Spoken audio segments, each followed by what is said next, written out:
Hello guys, സമയം രാവിലെ 5:30. ഞങ്ങൾ ബ്യൂട്ടീഷ്യൻ പണികൾ ആരംഭിച്ചിരിക്കുകയാണ്. ഇതെല്ലാം പണിയായുധങ്ങളാണ്. എന്തിനാണെന്ന് വെച്ചാൽ ഇന്നാണ് ഞങ്ങൾ കാത്തിരുന്ന ഞങ്ങളുടെ ഗ്രാജുവേഷൻ ഡേ. അപ്പോൾ അതിന് വേണ്ടിയിട്ടുള്ള തത്രപ്പാടിലാണ് എല്ലാവരും. എത്രയും പെട്ടെന്ന് തന്നെ റെഡിയായി ഇറങ്ങണം.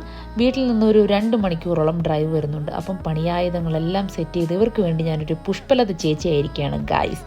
അപ്പോൾ നമ്മൾ റെഡിയായി വീട്ടിൽ നിന്ന് ഓരോരുത്തരായി ഇറങ്ങിക്കൊണ്ടിരിക്കുകയാണ്. അപ്പോൾ ബ്യൂട്ടീഷ്യൻ ആവശ്യമായിട്ടുള്ള സാധനങ്ങളെല്ലാം കയ്യിൽ കരുതി ഞാനും ഇറങ്ങി. പിന്നെ നേരെ കോളേജിലെത്തിയിരിക്കുകയാണ്. അപ്പോൾ ഇത് ടൗൺ ഹാളാണ്. ഈ ടൗൺ ഹാളിൽ നിന്നാണ് ഗ്രാജുവേഷൻ ആവശ്യമായിട്ടുള്ള ഞങ്ങളുടെ ഗൗണും ക്യാപ്പും ഒക്കെ കിട്ടുന്നത്. അപ്പോൾ ഗൗണും ക്യാപ്പും എല്ലാം വാങ്ങി അതെല്ലാം അവർ സെറ്റ് ചെയ്ത് തന്നു. ഇനി നമ്മൾ നേരെ ഫംഗ്ഷൻ നടക്കുന്ന കത്തീഡ്രലിലേക്കാണ് പോകുന്നത്. അതിന് മുമ്പ് 2-3 ഫോട്ടോസൊക്കെ എടുത്തു. അപ്പോൾ ഇതാണ് വിശ്വവിഖ്യാതമായിട്ടുള്ള ചെസ്റ്റർ കത്തീഡ്രൽ. നല്ല പഴക്കമുള്ള അടിപൊളി കത്തീഡ്രലാണ്. ഇതിനകത്ത് വെച്ചാണ് ഫംഗ്ഷൻ നടക്കുന്നത്. സ്റ്റുഡൻസ് എല്ലാം എത്തിക്കൊണ്ടിരിക്കുന്നുള്ളായിരുന്നു. ഞങ്ങൾ നേരത്തെ തന്നെ വന്ന് സ്ഥലം പിടിച്ചിട്ടുണ്ട്. അവർ അലോക്കേറ്റ് ചെയ്ത സീറ്റിലാണ് നമ്മൾ ഇരിക്കേണ്ടത്. അപ്പോൾ ഇങ്ങനെ ഇരുന്നപ്പോഴാണ് എൻ്റെ ശ്രദ്ധയിൽ ഒരു കാര്യം പെട്ടത്. ആരായിരിക്കും ഈ പള്ളിയിലെ മാറാല അടിക്കുന്നത്? നല്ല ഉയരമുള്ള കത്തീഡ്രലായിരുന്നു. എന്തോ ഭാഗ്യത്തിന് മദാമ കറക്റ്റായിട്ട് തന്നെ എൻ്റെ പേര് വിളിച്ചു.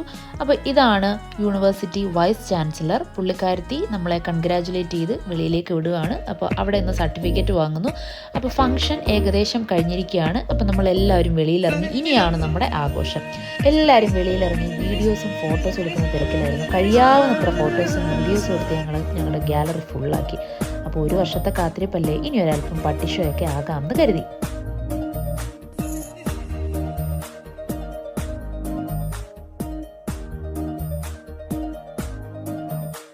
അപ്പോൾ വിശന്ന ഭണ്ഡാരടങ്ങിയാണ് യൂണിവേഴ്സിറ്റിയിൽ നിന്ന് ഇറങ്ങിയത്. അങ്ങനെ നേരെ വന്ന് ഒരു മഗ്ഡിയിലേക്ക് കയറി ആവശ്യത്തിലധികം ഫുഡ് മേടിച്ചു. മനസ്സും വയറും നിറഞ്ഞു വെളിയിലേക്ക് ഇറങ്ങിയാണ്.